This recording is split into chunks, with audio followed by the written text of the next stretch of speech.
อบใจโซโซมาวัดตะโกกราบหลวงพ่อร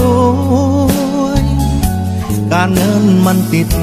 ชีวิตมันป่วยตัวช่วยไม่มีเลยพ่อ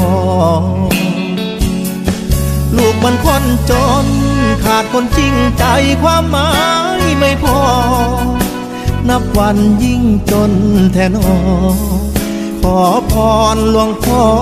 ช่วยที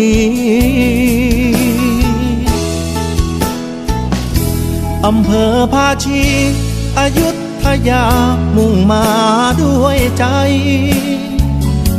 พระอาจารย์แก้วหลวงพ่อองค์ใหม่สานต่องานเต็มที่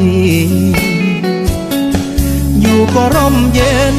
เบิ่งก็งามตามมหาเจดีย์